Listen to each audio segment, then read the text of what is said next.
Difficult married life or easy married life? How do you predict this thing using your own astrological birth chart? Or is there any specific combinations? By looking into that combinations we can predict or determine, like this person is going to have a very difficult married life, or that person is going to have a very easy married life.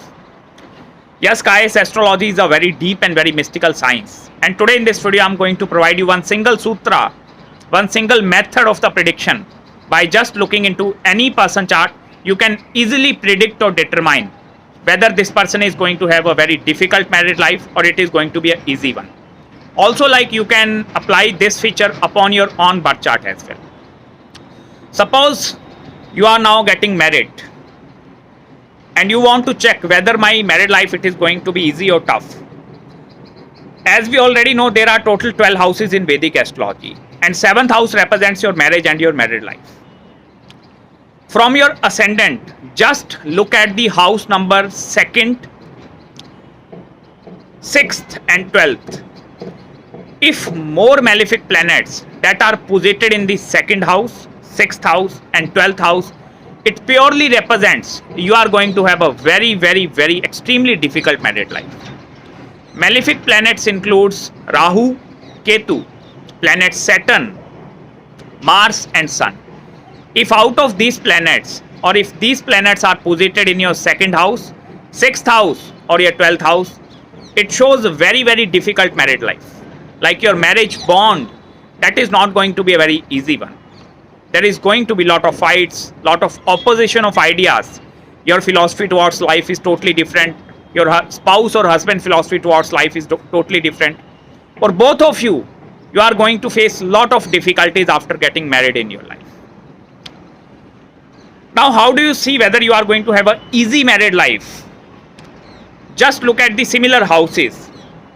House number 2nd, 6th and 12th. If benefic planets, auspicious planets like Moon, Jupiter, Mercury, if these auspicious planets, even Venus, if these planets they are posited in your 2nd house, 6th house and in your 12th house, it means you are going to have a very easy married life. You are not going to face that much challenges in your life, or it is going to be a very smooth path or very smooth way.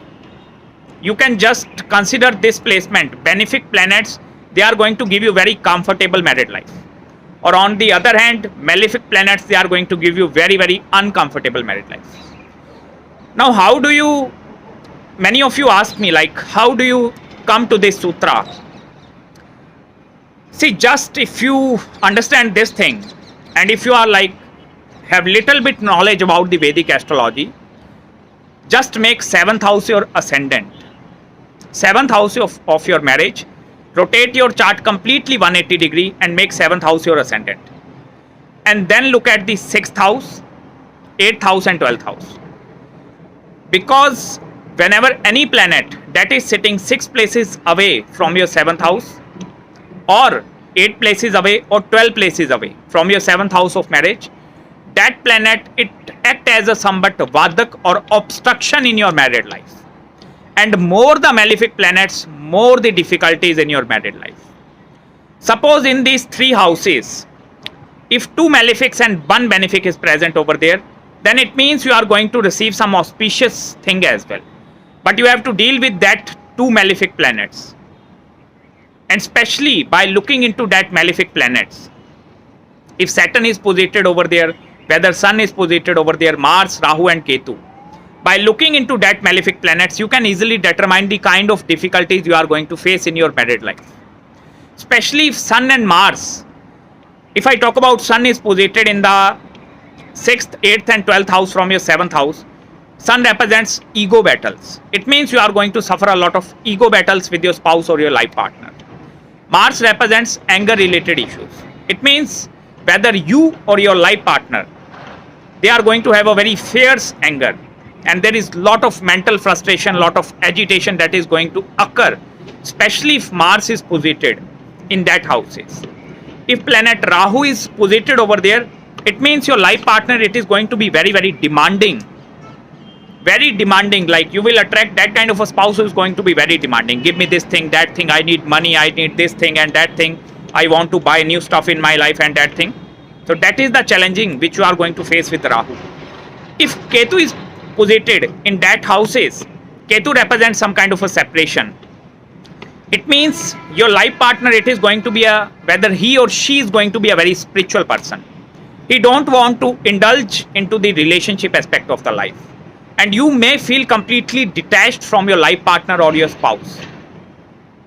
And especially if Saturn is posited in that houses, Saturn represents some kind of a coldness. You are going to attract a very cold-hearted life partner in your life, who is going to have no emotions. But the benefic aspect of Saturn, if it is posited in that houses, Saturn is going to give you very long-lasting married life. You cannot separate from that life partner very easily, or you cannot like easily lead to divorce or that kind of a situations. Because Saturn, whenever it is going 6 places away, 8 places away, or 12 places away from your 7th house, it is going to give you a very long-lasting marriage or very long-lasting married life. Also, like Saturn with Saturn placement, you individuals consider marriage as a biggest responsibility upon your head. And that is the major difficulties which lies with the malefic planets whenever they are sitting in the 6th, 8th and 12th house from your 7th house. Now if I talk about the auspicious planets, especially if Mercury, Venus, Jupiter, Moon, if these planets, if they are posited in the 6th house, 8th house and 12th house from your 7th house, especially if Moon is posited over there, it means your mental peace somewhere deeply connected with your life partner. Your peace of mind is directly governed by the kind of relationship which you are having with your life partner. And your life partner is going to be a very caring in nature, especially if Moon is posited over there. And Moon represents some kind of a motherly nourishment as well. It means you are going to receive that kind of a motherly nourishment from your life partner.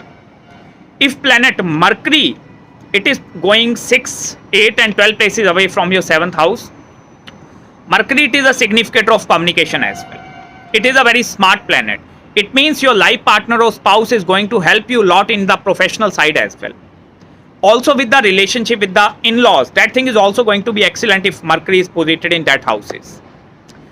Apart from this, if planet Jupiter, if that planet is going 6, 8 and 12 places away from your 7th house of the marriage, planet Jupiter, it acts as some kind of a blessings in your life.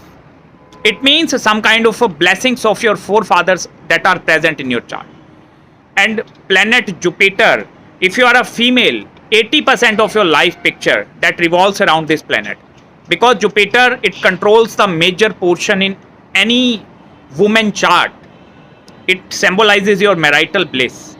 If Jupiter is going in that places, it means marital bliss is surely present in your chart. Happiness from the children, that is guaranteed in your chart. And especially with planet Venus, if planet Venus is going 6, 8 and 12 places away from your 7th house, Venus represents some kind of a luxurious lifestyle. You and your life partner both are going to attract towards living a luxurious lifestyle. Also Venus, it is a significator of love life. So you both couple live as a couple, or that kind of a love is always going to be present in your life. Apart from this, with this sutra or this method, you must have to check these planets whether they are sitting in the exalted sign, in its friendly sign, inimical sign, or whether they are debilitated. Because if they are exalted, you are going to reap out the positive results. And if they are debilitated, it means that results are not going to be 100%. It is going to be 50 to 60%. But yes, results are going to be present over there. So that is the simplest sutra. I hope you like this analysis as well. If you have any queries regarding your married life, how is your married life is going to be, any consultations regarding timing of marriage, regarding your spouse profession and characteristics, how to improve the married life or marriage in your life, what are the remedies, what are the mantras that are associated with improving your 7th house and gain the marital bliss in your life. Do contact me at my mail ID, guys. I will respond you back within 48 hours after receiving your email. So till then, please subscribe my channel yet, and make sure to follow me on Instagram and Facebook as well, where I post a lot of stuff related to Vedic astrology, till then, if you haven't checked my other video on how to predict the timing of the events, go and check out the link in the description or that video, how to predict the timing of events in Vedic astrology. Very soon I'm going to make such more videos on the predictability, how to predict something, so that you all are going to be benefited by these videos. So till then, take care of yourself. May God bless you. I will meet you very